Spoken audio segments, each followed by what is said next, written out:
Friends, Shriram ಭೂಮಿ ಬಿಟ್ಟು ಹೋಗುವಾಗ ಆಂಜನೇಯನಿಗೆ ಹೇಳಿದ್ದೇನು? ರಾಮಭಕ್ತ ಹನುಮಂತ ಈಗಲೂ ನಮ್ಮ ನಡುವೆ ಇದ್ದಾರಾ? ರಾಮ ಆಂಜನೇಯನಿಗೆ ವಹಿಸಿರುವ ಜವಾಬ್ದಾರಿ ಏನು? ರಾಮ ಭೂಮಿ ಬಿಟ್ಟು ಹೋದಾಗ ಹನುಮಂತ ಮಾಡಿದ್ದೇನು?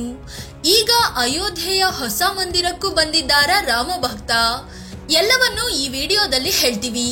ಅದಕ್ಕೂ ಮುನ್ನ ನೀವಿನ್ನೂ ನಮ್ಮ ಚಾನೆಲ್ಗೆ ಸಬ್ಸ್ಕ್ರೈಬ್ ಆಗಿಲ್ಲ ಅಂದ್ರೆ ಈ ಕೂಡಲೇ ಆಗಿ ಪಕ್ಕದ ಗಂಟೆ ಗುರುತಿನ ಮೇಲೆ ಕ್ಲಿಕ್ ಮಾಡಿ. ಹನುಮ ರಾಮನ ಮೊದಲ ಭೇಟಿ ಹೇಗಿತ್ತು? ಶ್ರೀರಾಮ ಅಂದ್ರೆ ಹನುಮಂತನಿಗೆ ಎಷ್ಟು ಇಷ್ಟ ಅನ್ನೋದು ಎಲ್ರಿಗೂ ಗೊತ್ತು. ಇಂಥ ಆಂಜನೇಯ ರಾಮನನ್ನು ಭೇಟಿಯಾದ ಟೈಮ್ ಕೂಡ ರೋಚಕವಾಗೇ ಇದೆ. ರಾಮಾಯಣದ ಪ್ರಕಾರ ಶ್ರೀರಾಮ ಪತ್ನಿ ಸೀತೆ ಮತ್ತು ತಮ್ಮ ಲಕ್ಷ್ಮಣನ ಜೊತೆ ವನವಾಸಕ್ಕೆ ಹೋಗಿದ್ರು. ಕಾಡಿನಲ್ಲಿದ್ದಾಗ ರಾವಣ ಸನ್ಯಾಸಿ ವೇಷ ಹಾಕೊಂಡ್ ಬಂದು ಸೀತಾಮಾತೆಯನ್ನು ಅಪಹರಿಸಿಕೊಂಡು ಹೋದ. ರಾಮ ಮತ್ತು ಲಕ್ಷ್ಮಣ ಸೀತೆಯನ್ನು ಹುಡುಕುತ್ತಾ ಕಾಡು ಮೇಡು ಅಲೆದಾಡತೊಡಗಿದ್ರು. ಹೀಗೆ ಕಿಷ್ಕಿಂಧೆ ಪರ್ವತ ತಲುಪಿದ್ರು. ಆ ರಾಜ್ಯದಲ್ಲಿ ಅಣ್ಣ ತಮ್ಮಂದಿರಾದ ವಾಲಿ ಮತ್ತು ಸುಗ್ರೀವನ ನಡುವೆ ಅಧಿಕಾರಕ್ಕಾಗಿ ಶೀತಲ ಯುದ್ಧ ನಡೀತಾ ಇತ್ತು. ಅದರಲ್ಲೂ ವಾಲಿಗೆ ವಿಶೇಷ ಶಕ್ತಿ ಇದ್ದಿದ್ರಿಂದ ಸುಗ್ರೀವ ಋಷಿಮುಖ ಪರ್ವತದಲ್ಲಿ ಕದ್ದು ಕೂತಿದ್ದ. ಅದಕ್ಕೆ ಹತ್ತಿರದಲ್ಲೇ ಇದ್ದ ಕಿಷ್ಕಿಂಧೆಗೆ ಬಂದ ರಾಮ ಮತ್ತು ಲಕ್ಷ್ಮಣರನ್ನು ಸುಗ್ರೀವ ನೋಡಿದ. ವಾಲಿಯೇ ಏನೋ ಮಸಲತ್ತು ಮಾಡ್ತಿರ್ಬೇಕು ಅಂತ ಭಾವಿಸಿ ಸೀದಾ ಹನುಮಂತನ ಬಳಿ ಬಂದು ವಿಷಯ ತಿಳಿಸಿದ ಸುಗ್ರೀವ. ಅವರು ಯಾರೇ ಆಗಿರ್ಲಿ, ನಾನಿರುವವರೆಗೆ ನಿಮಗೆ ಏನೂ ಆಗಲು ಬಿಡಲ್ಲ ಅಂತ ಸುಗ್ರೀವನಿಗೆ ಮಾತು ಕೊಟ್ಟ ಆಂಜನೇಯ. ನಂತರ ಸೀದಾ ಬ್ರಾಹ್ಮಣ ಪಂಡಿತನ ವೇಷ ಧರಿಸಿ ಬ್ರಾಹ್ಮಣರ ವೇಷದಲ್ಲಿದ್ದ ರಾಮ ಲಕ್ಷ್ಮಣನ ಮುಂದೆ ಬಂದ್ರು. ಎಲ್ಲಿಗೆ ಹೊರಟಿದ್ದೀರಿ ಅಂತ ಕೇಳ್ತಾರೆ ಹನುಮಂತ. ಬ್ರಾಹ್ಮಣನ ವೇಷದಲ್ಲಿದ್ದ ಹನುಮಂತಗೆ ಎಲ್ಲಾ ವಿಷಯವನ್ನು ಹೇಳ್ತಾರೆ ರಾಮ ಲಕ್ಷ್ಮಣ. ತನ್ನ ಮುಂದಿರೋದು ತನ್ನ ಆರಾಧ್ಯ ದೈವ ಶ್ರೀರಾಮ ಅಂತ ಗೊತ್ತಾದಾಗ ಕಣ್ಣೀರಿಟ್ಟು ಕಾಲಿಗೆ ಬೀಳ್ತಾರೆ ಹನುಮಂತ. ಹೀಗೆ ರಾಮಾಯಣದಲ್ಲಿ ಮೊದಲ ಬಾರಿಗೆ ತನ್ನ ಆರಾಧ್ಯ ದೈವ ರಾಮನನ್ನು ಹನುಮಂತ ಭೇಟಿಯಾಗಿದ್ರು. ಹೀಗೆ ಭೇಟಿಯಾದ ಹನುಮ ರಾಮ ಭೂಮಿ ಬಿಟ್ಟು ಹೋಗುವವರೆಗೂ ಜೊತೆಯಲ್ಲೇ ಇದ್ರು. ರಾಮ ಹನುಮನಿಗೆ ಕೊಟ್ಟ ಜವಾಬ್ದಾರಿ ಏನು? ಶ್ರೀರಾಮ ಭೂಮಿಯಿಂದ ಹೋಗುವಾಗ ಹನುಮನನ್ನು ಹತ್ತಿರ ಕರೀತಾರೆ. ದುಃಖದಿಂದ ಕಂಗಾಲಾಗಿದ್ದ ಹನುಮಂತನಿಗೆ ಒಂದಷ್ಟು ಜವಾಬ್ದಾರಿಗಳನ್ನು ಕೊಡ್ತಾರೆ. ನೀನು ಅಮರತ್ವದ ವರದಾನ ಪಡೆದಿದ್ದೀಯಾ, ಹೀಗಾಗಿ ನೀನು ನನ್ನ ಹೆಸರು ಎಲ್ಲಿಯವರೆಗೆ ಇರುತ್ತೋ ಅಲ್ಲಿಯವರೆಗೆ, ಅಂದ್ರೆ ಕಲಿಯುಗದ ಅಂತ್ಯದವರೆಗೂ ಭೂಮಿಯಲ್ಲಿ ಇರಬೇಕು, ರಾಮಾಯಣವನ್ನ ಸಾರಬೇಕು. ಕಲಿಯುಗದ ಅಂತ್ಯದಲ್ಲಿ ಧರ್ಮದ ಒಂದೇ ಸ್ತಂಭ ಉಳಿಯುತ್ತೆ. ಆಗ ಭಕ್ತರಿಗೆ ನಿನ್ನ ಸಹಾಯದ ಅಗತ್ಯತೆ ಹೆಚ್ಚು ಇರುತ್ತೆ ಅಂತ ಆದೇಶಿಸ್ತಾರೆ. ಅದಕ್ಕೆ ಆಯ್ತು ಅಂತ ಒಪ್ಪಿಗೆ ಸೂಚಿಸಿ ಆಂಜನೇಯ ಭೂಮಿಯಲ್ಲೇ ಉಳಿತಾರೆ. ಕಲಿಯುಗದ ಅಂತ್ಯದಲ್ಲಿ ಬರೋ ಕಲ್ಕಿ ಅವತಾರಕ್ಕೆ ಹನುಮಂತ ಸಹಾಯ ಮಾಡ್ತಾರೆ ಅನ್ನೋ ಕತೆ ಕೂಡ ಇದೆ. ಚಿರಂಜೀವಿಯಾಗಿ ಉಳಿದಿರುವ ಆಂಜನೇಯ. ಹಿಂದೂ ಧರ್ಮದ ಪುರಾಣಗಳಲ್ಲಿ ಚಿರಂಜೀವಿಗಳ ಉಲ್ಲೇಖ ಸಿಗುತ್ತೆ. ಹನುಮಂತ ಕೂಡ ಅವರಲ್ಲಿ ಒಬ್ಬರಾಗಿದ್ದಾರೆ. ಆಂಜನೇಯ ಚಿಕ್ಕ ಇರುವಾಗ ಸೂರ್ಯನನ್ನು ಹಣ್ಣು ಅಂತ ಅಂದ್ಕೊಂಡು ನುಂಗಲು ಹೋಗಿದ್ರು. ಆಗ ಇಂದ್ರ ತನ್ನ ವಜ್ರಾಯುಧದಿಂದ ಆಂಜನೇಯನ ಮೇಲೆ ದಾಳಿ ಮಾಡಿದ್ರು. ಹನುಮಂತ ವಾಯುದೇವನ ವರಪ್ರಸಾದ.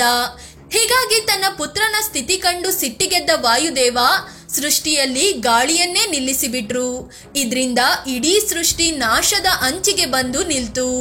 ಆಗ ಇಂದ್ರ ಬಂದು ವಾಯುದೇವನ ಬಳಿ ಕ್ಷಮೆ ಯಾಚಿಸ್ತಾರೆ. ಬ್ರಹ್ಮದೇವ ಆಂಜನೇಯನನ್ನು ಸರಿಪಡಿಸಿ ಅಮರನಾಗಿ ಇರು ಅನ್ನೋ ವರ ನೀಡ್ತಾರೆ.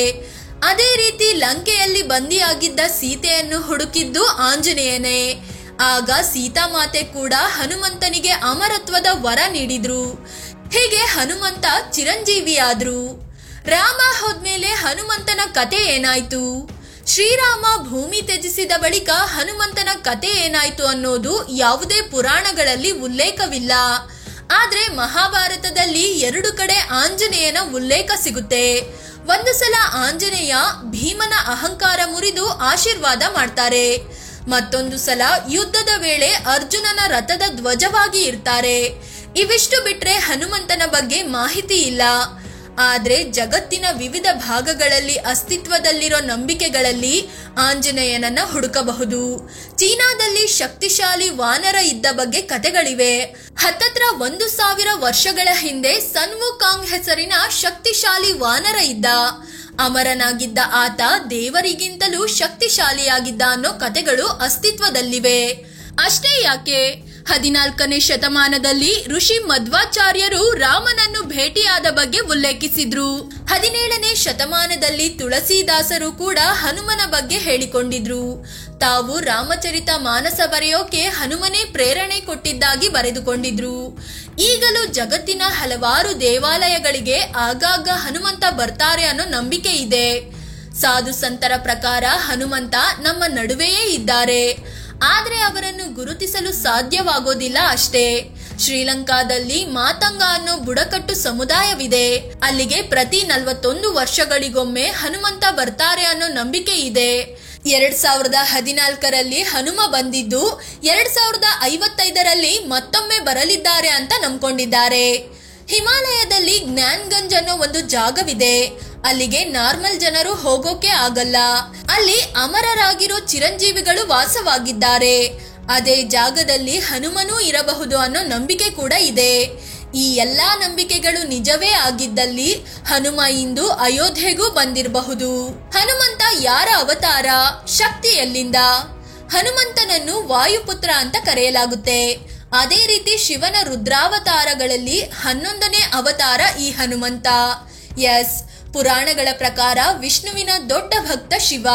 ಹೀಗಾಗಿ ವಿಷ್ಣು ರಾಮ ಅವತಾರ ಎತ್ತುವಾಗ ಮುಂದೆ ಜೀವನದಲ್ಲಿ ಏನೆಲ್ಲ ಕಷ್ಟ ಎದುರಿಸಬೇಕಾಗುತ್ತೆ ಅನ್ನೋದು ಶಿವನಿಗೆ ಗೊತ್ತಿತ್ತು.